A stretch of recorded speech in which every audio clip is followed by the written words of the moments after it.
Here's what nobody tells you when you turn 50. They start treating your experience like a museum piece. Something to be respected, reserved behind glass, referenced occasionally but never actually used. And the message is quiet at first, then it gets louder. Wind down. Protect what you have. You've earned the right to stop pushing. And if you're not careful, you start to believe it. I'm 60 years old.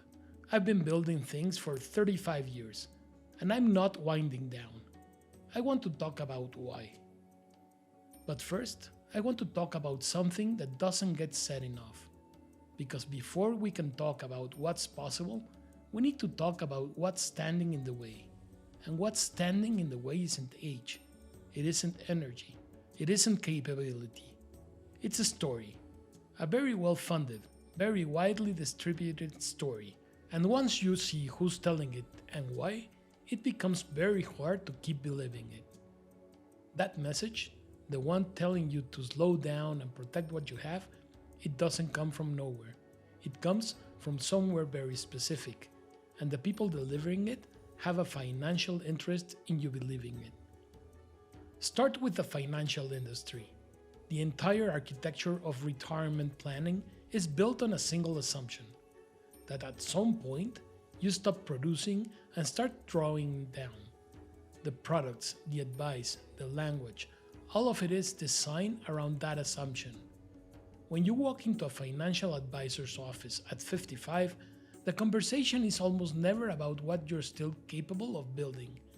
It's about preservation, protection, how to make what you have last.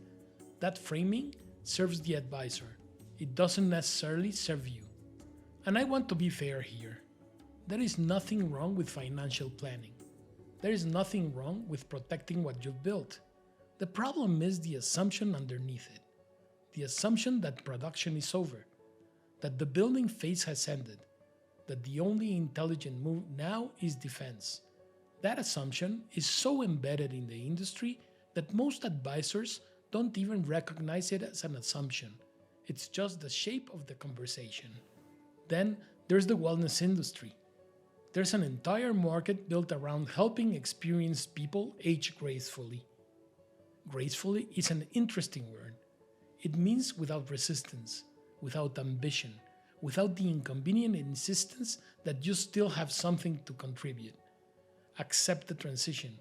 That's $1 billion business built on the premise that after a certain age, the most you should want is to feel good while you wind down. Now again, I'm not against wellness. I'm not against taking care of yourself. But look at the language. Graceful aging, peaceful transitions, finding your next chapter. All of it points in one direction, away from building, towards settling. And when an entire industry profits from you believing that settling is wisdom, you have to ask yourself whose wisdom it actually is. And then there's the media. Count how many programs aimed at people over 50 show someone still building something. The cultural image of the experienced person is almost never someone in motion. It's someone finishing, someone passing the torch, someone whose relevance is measured by what they once did, not what they're doing now. The experienced person in popular culture is a mentor, not a builder. A source of wisdom for younger people, not a force in their own right. Think about what that image does over time. If the only representation you see of people at your stage of life is people stepping back, then stepping back starts to feel like the natural order of things. It starts to feel inevitable.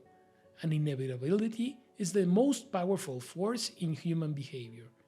We move toward what we believe is already decided. These are not conspiracies.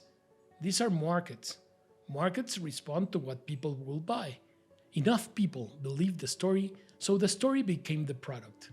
And now, the product is everywhere. In your financial advisor's office, in your news feed, in the wellness retreat your colleagues keep recommending, in the quiet, well-meaning advice of people who care about you and have absorbed the same story without questioning it. I don't buy it. and I don't think you do either. Otherwise, you wouldn't be here. Let me tell you where I'm coming from, because context matters. I spent years inside Fortune 500 companies, by president level.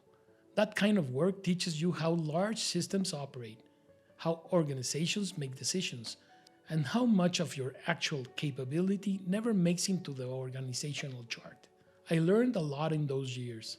I also learned that the ceiling inside a large organization is real, and that at some point, the most interesting work happens outside of it. In 2004, I left to build a marketing agency from scratch. No safety net, no guaranteed clients, just a blank page and everything I had accumulated up to that point. That was the first time I understood what it felt like to build something that was entirely mine.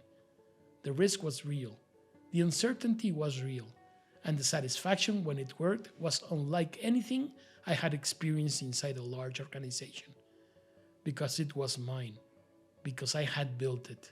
That worked, and it taught me something important. That accumulated experience is not just useful inside an institution.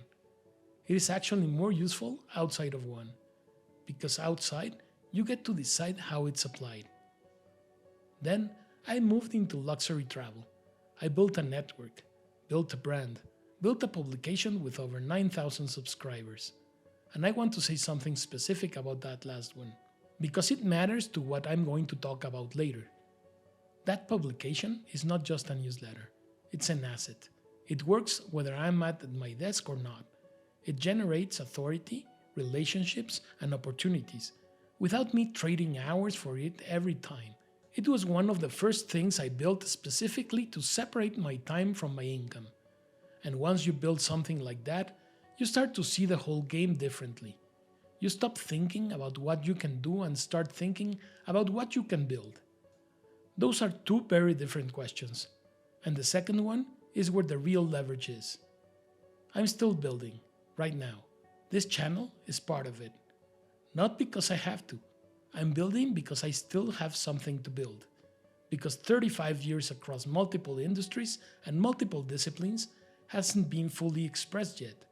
Because the most interesting work I've ever done is the work I'm doing right now. And I think a lot of you are in the same position. You've built, you've earned, and you still have more to give. The question is whether you're going to give it or whether you're going to let a well-funded story convince you that the time for giving has passed. Here's what I actually believe about experience, and I want to say it plainly. Experience is not a consolation prize. That framing matters, because the culture treats it like one. He's experienced. She has a wealth of knowledge. Said warmly, said respectfully, and said it in a way that quietly positions experience as a substitute for relevance, rather than the foundation of it. As if experience is what you fall back on when you no longer have anything new to offer. But here's the truth. Experience is infrastructure, and I want to show you what I mean by that. Not tell you, show you. In 2018, I owned a luxury concierge franchise. We had built it into something real, something that worked. But I started noticing something. The franchisor was quietly shifting the direction of the business. Not loudly, not in any single meeting you could point to. Softly, gradually, reorienting towards something that didn't fit the market I was serving. Here's the thing. If you haven't spent decades watching how organizations move before they admit where they were going, that kind of shift is almost invisible. It doesn't show up on a spreadsheet. It doesn't trigger an alarm. It doesn't announce itself. It's a feeling first. A pattern you recognize because you've seen it before. In a different industry, in a different context, years earlier. The language starts to change slightly. The priorities shift in small ways. The enthusiasm in certain conversations goes quiet. None of it is conclusive on its own. But when you've been around long enough, you'll learn to read the accumulation of small signals before the big one arrives. I recognized it. My business partner didn't see it the same way. We had a different read on where things were heading. He saw a temporary difficulty, I saw a structural shift, and we disagreed. I sold my stake back to the franchisor, made some money in the process, and moved on. Within 3 years, the business had dropped to roughly a tenth of what we had built together. It still exists, but it's a fraction of what it was. Now, I want to be careful about how I tell that story. I'm not telling it to prove I was right and my partner was wrong. Business is more complicated than that, and I've been wrong plenty of times. I'm telling it because of what it illustrates about what experience actually is and what it actually does. I didn't read the situation from a report. I didn't hire a consultant to tell me the market was shifting. I read it in a way you read something you've seen before. The way a doctor recognizes a pattern of symptoms they have encountered across 20 years of practice. The way an architect sees a structural problem in a building before anyone else in the room notices it. Not because they're smarter, because they've seen it before, because the pattern is already in them. That is what experience is. That is what 30 or 35 years of building actually gives you. It's pattern recognition that cannot be purchased. It cannot be downloaded. It cannot be accelerated by reading the right books or taking the right course. It accumulates the way scar tissue accumulates, through real decisions, real consequences, and real time. That is what you have. That is what the cultural narrative is asking you to put in a drawer. Think about what you actually have after 3 or 4 decades of building anything seriously. You have failure data, which is the most expensive data in the world and also the most valuable. Every mistake you made, every miscalculation, every time you trusted the wrong person or held on too long or moved too early, all of that is stored in you. And it informs every decision you make going forward in ways you often can't even articulate. You just know, and the knowing is real even when you can't explain it. You have relationships built over decades that compound in ways no algorithm can replicate. No contacts, no connections, relationships. People who have watched your work, who have built things alongside you, who know what you're capable of because they've seen it. That is a form of capital that takes decades to build and that a 25-year-old with a great idea simply does not have access to yet. And you have judgment, not the appearance of judgment, not the confidence that comes from not knowing what you don't know. Actual judgment, tested under pressure, in real conditions, with real consequences attached to being wrong. The kind of judgment that makes you slow down before everyone else does, or move fast when everyone else is still deliberating. That's not museum piece, that's a platform. So the question is not whether you have something to build with, you do. The question is whether you're going to build with it, or whether you're going to let the cultural narrative convince you that your best building days are behind you. They're not. Here's the piece that conventional narrative completely misses. The second half of life is not the beginning of the end. For the deliberate builder, it's the most powerful building period of your life. Not because it's easier, it's not easier, but because for the first time, all of the variables that were working against you in the first half are now working for you. In the first half, you were accumulating learning industries, learning systems, learning yourself, often inside an organization that constrained you, in structures that owned your output, toward objectives that weren't yours. You were building capability, but you weren't always building for yourself. You were building for the institution, proving yourself, moving up, earning the right to be heard in rooms that still weren't fully listening. In the second half, for the first time, you have everything: the knowledge, the network, the capital, the credibility. And if you're willing to reclaim it, the agency. You don't have to prove yourself to an organization anymore. You don't have to wait for permission. You don't have to build someone else's vision while yours waits. The only thing you have to do is decide that you're still building. The only thing standing between where you are and what you're still capable of building is a set of beliefs that don't belong to you. beliefs you absorbed from a culture that has a very specific and very limiting idea about what experienced people are supposed to do. Beliefs that were handed to you by industries that profit from your compliance with them. Beliefs that feel like wisdom because they're delivered quietly and respectfully by people who seem to have your best interest at heart. Some of them do, and the beliefs are still wrong. I'm asking you to examine them, not discard them blindly.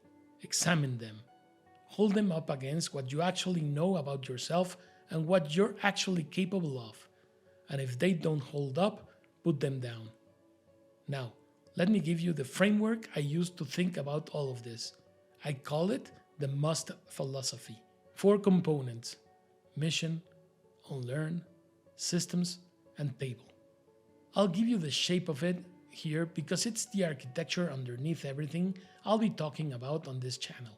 Each component gets its own deep dive in future videos, but I want you to understand what they are and why they sit together, because together they form a different way of thinking about this stage of your life and what it's for.